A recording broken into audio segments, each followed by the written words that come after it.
Narayana Narayana Narayana Narayana Narayana Narayana Narayana Narayana Narayana Narayana Narayana Narayana Narayana Narayana Narayana Narayana.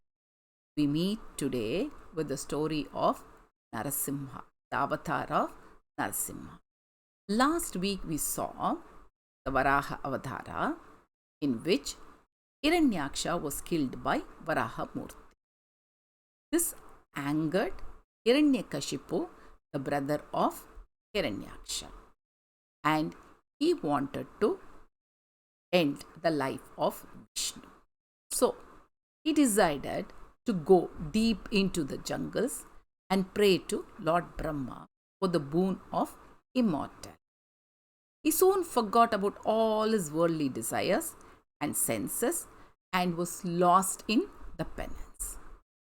Meanwhile, Indra realized that the Asuras were not being led by Hiranyakashipu, and so he thought this was the perfect opportunity to attack the Asuras, and without the leader, they fell. Everybody was defeated. And Indra, after defeating the Asuras, took Hiranyakashipu's wife Kayatu as the prisoner. And Narada Muni intercepted them and said it was wrong to take a woman as a prisoner. But Indra told him that he was going to use her as a hostage just in case Hiranyakashipu decided to attack him again.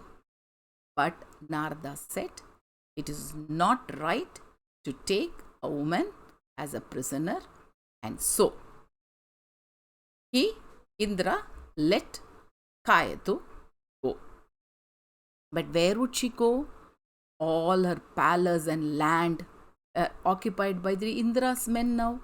So she requested Narada Muni to take her into the ashram, where always there is the music of Narayana, Sri Hari, and everybody there would say stories about Narayana.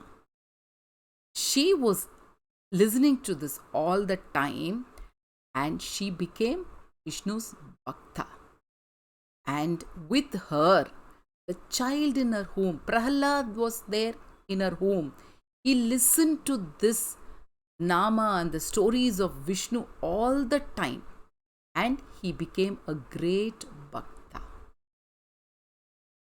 When Hiranyakashipu completed his penance, Brahma wanted to give him a boon, and he asked for immortality.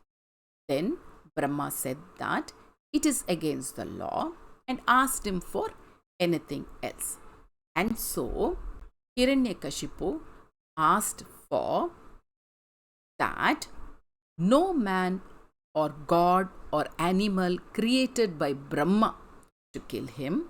Also, nobody could kill him at day or night, and no one could kill him in heaven or earth. Also, no one could kill him with a weapon, either inside or outside his house. After some thinking, Brahma accepted this and granted the boon. Hiranyakashipu returned to his place and found that his wife and son were missing. And he found them on earth and brought them back to the kingdom. He was very angry with the ways Devas had treated her.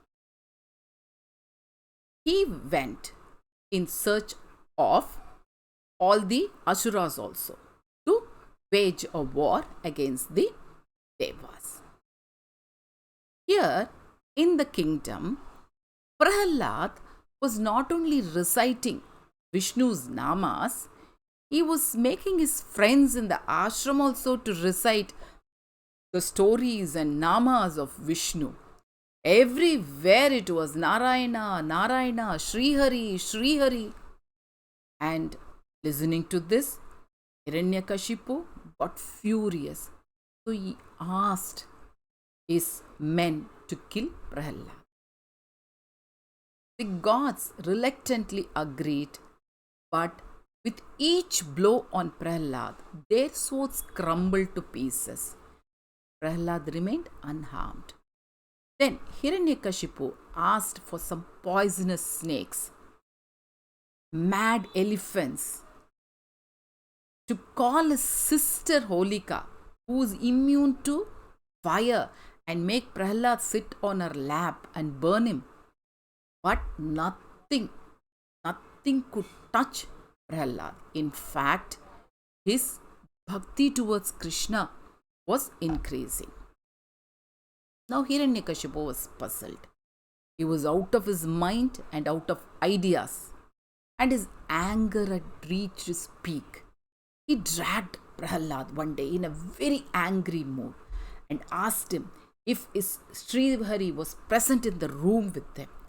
Prahlad told him that his Srihari was everywhere and is omnipresent. In frustration, Hiranyakashipu mocked at Prahlad and asked him if his lord was present in a pillar next to them. Prahlad told him that he was. In rage, Hiranyakashipu kicked the pillar, and out came a ferocious being who was half man and half lion. That is Narasimha. Nara means man, Simha means lion. That is the fourth avatar of Lord Vishnu. The creature screamed in a booming voice. One among the 10 avatars of Vishnu who had come down to earth to kill Hiranyakashipu. He held Hiranyakashipu in a tight grip and dragged him to the threshold of the house, which was neither outside nor inside. He placed Hiranyakashipu on his lap, which was neither sky nor the earth, and killed him with his claws. No weapon was used, and the time was twilight. After killing Narasimha, gave out a loud roar which scared away everybody. No one dared to approach the beast. But Prahlad went up to him with his eyes filled with utter devotion and thanked him for saving his life. He asked Narasimha where was his father.